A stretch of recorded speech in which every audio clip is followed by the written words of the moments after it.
সেইকাৰণে কংগ্ৰেছীবিলাকক ক'ব লাগে যে তহঁতৰ ফুটা কম্বলৰ দিন গ'ল আৰু এবাৰ মামাক ভোট দিম। হ'ব, একবাৰ মোক ভোট দি দে, একবাৰ মোক ভোট দিয়ক, ঝামেলা শেষ হয়নে নহয়? আমাৰ কুন্তলিত মানুহৰ মাটিৰ পট্টা আছে, মাটিৰ পট্টা আছে।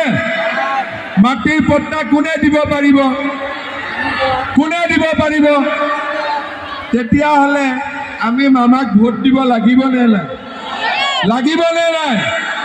সেইকাৰণে কংগ্ৰেছৰ কথা শুনিব নালাগে, আমি অকল বিজেপিক ভোট দিব লাগে, হয়নে নহয়? হয়।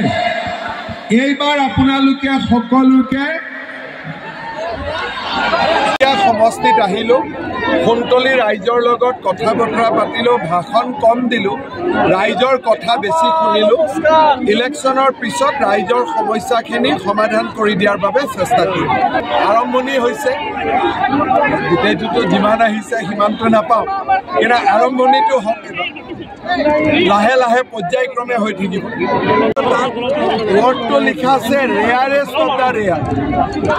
আমাৰ যিটোৱে ইংৰাজী পঢ়ে এটা শব্দ বাদ দি দিছে যে rarest of the rare cases. যিকোনো ঔষধতে rarest of the rare case side effect থাকে।